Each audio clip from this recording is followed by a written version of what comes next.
Okay, the next report on the list is the Vehicle Security Committee. Mark, you ready? That'll be followed by Tools and Equipment, and that will be the end of our committee reports. We'll turn it back over to the chairman at that point.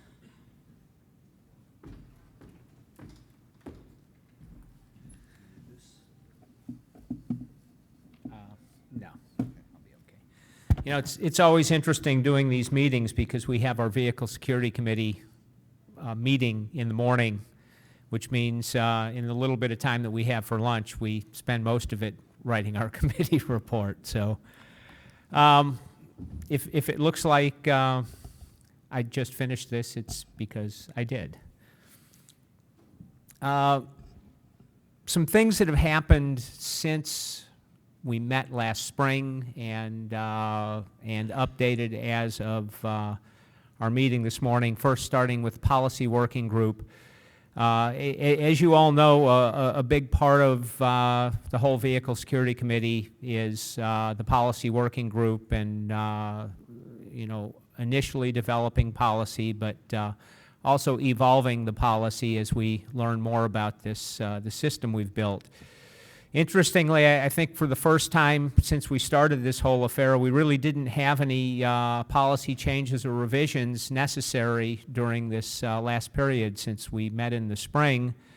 So there weren't any policy working group meetings from this spring until now.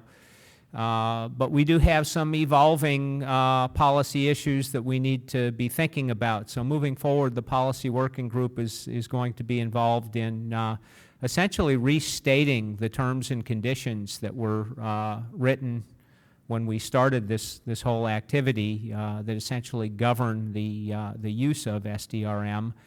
And the intent of restating these terms and conditions is to make it very clear to locksmith ID holders about what their responsibilities are, most importantly with respect to positive identification policy.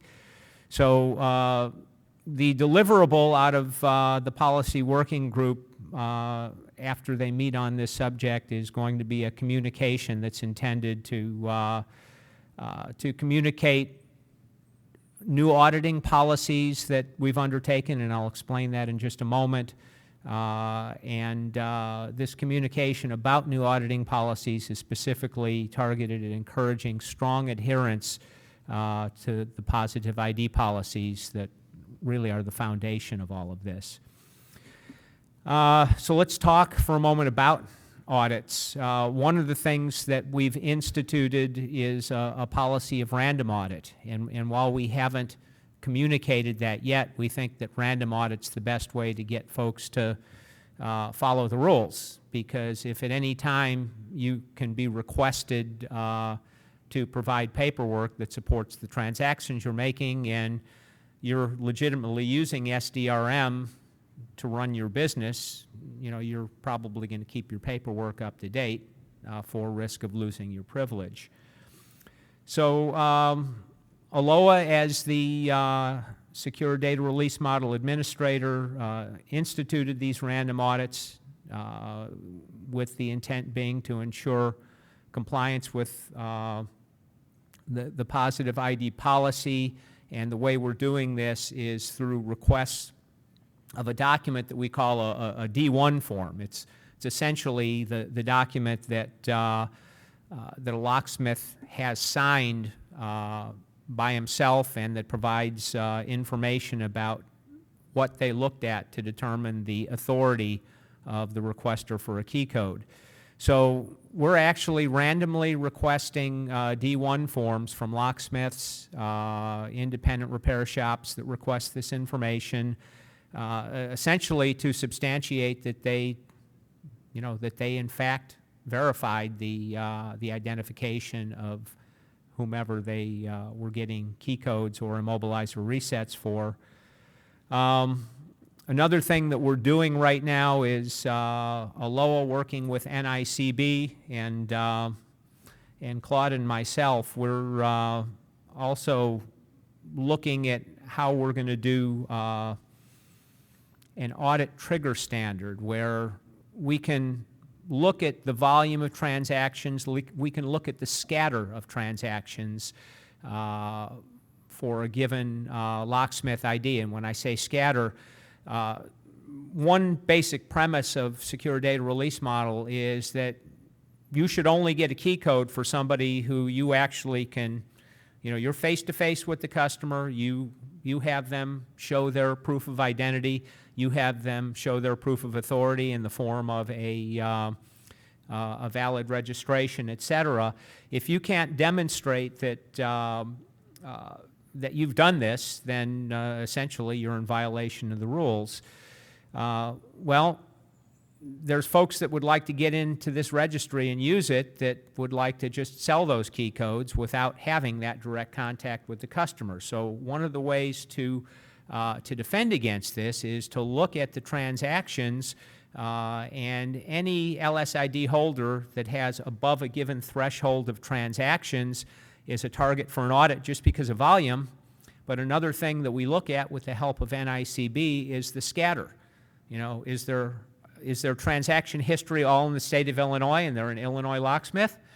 Or are they a Illinois locksmith in Chicago area and they've got some, northern, northwestern Indiana, Illinois, maybe a few Wisconsin?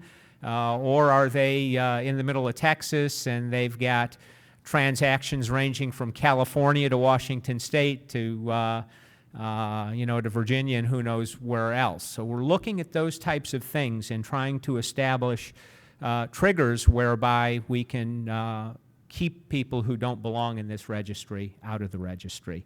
So that's an ongoing activity with NICB, and they've been very helpful to us.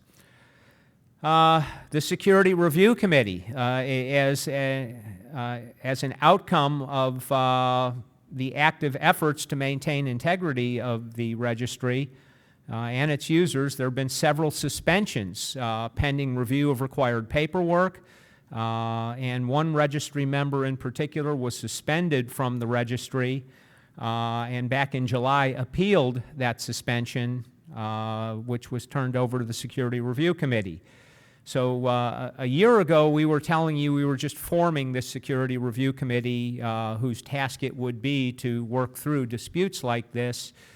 This is the first time that we've had an opportunity to actually employ the services of the Security Review Committee. They did a very thorough job in reviewing the case, and ultimately they upheld the registry administrator's decision to terminate this account. And while there are several other suspensions that are currently under registry review, where they have requested documents and had enough cursory evidence to actually suspend the account, none of these suspensions at this point have resulted in an additional appeal to the Security Review Committee, which means one of two things. Either they got caught red-handed and they're not going to bother to appeal, or we're still in the process of reviewing their documentation. And I suspect that there's a little of both based on what I've seen. Let's talk just a little bit about promotion of the secure data release model. Claude's been quite active in promotion over the last several months. So he's actually been to a trade show that was held in Las Vegas, Nevada this summer. And he was promoting SDRM at an event called Just Cars, which is for automotive locksmiths only. And he also promoted SDRM at the Associated Locksmiths of America Convention this summer in Nashville, Tennessee. So we would like to thank Jim Hetchler of Just Cars for the booth space that he donated. We'd also like to thank David Lowell of Aloha, who donated some booth space, and I think he also had a sign made for us. So thanks very much for helping us promote secure data release model. And then finally, the last thing I want to talk about is Mercedes-Benz USA and the whole topic of theft-relevant parts. I think we've talked about this for the last one or two meetings. It's been a topic of the Service Information Committee on a couple of calls. We didn't have Mercedes-Benz USA on our call today, so we didn't get a report directly from them. But what I can report to you is that they are actively increasing the use of SDRM essentially as a screen, so that instead of forcing essentially instead of forcing people to have to get parts directly from the dealer, they're going to use SDRM. In fact, they're already using SDRM as the screen, so that third-party locksmiths and independent repair facilities can get these parts and simply be screened through the whole SDRM background check process. When they first started their I'll call it a pilot test, they started it with one part, and I think that there's probably a half dozen parts or more that were essentially blocked from purchase by aftermarket. And what they did is they took one of those parts and they wanted to do a pilot test with that one part to see if anybody'd use it. And the outcome that they reported at our meeting in the spring was, nobody's using it. And our comeback to that was, well, maybe you ought to put more parts in it and somebody will use it.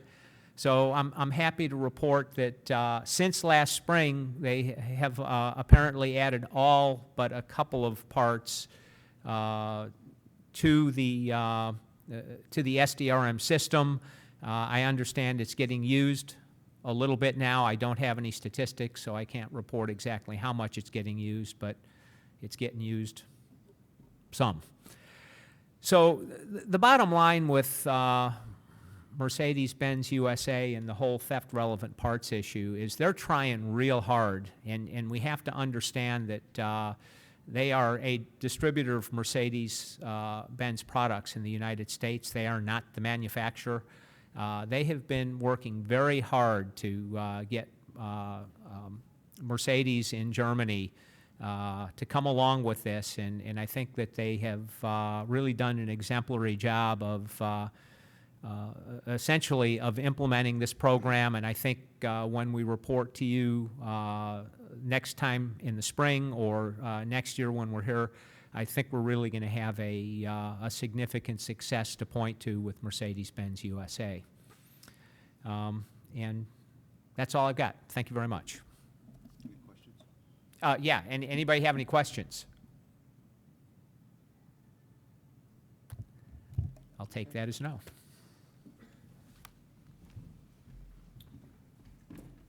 Thanks, Mark.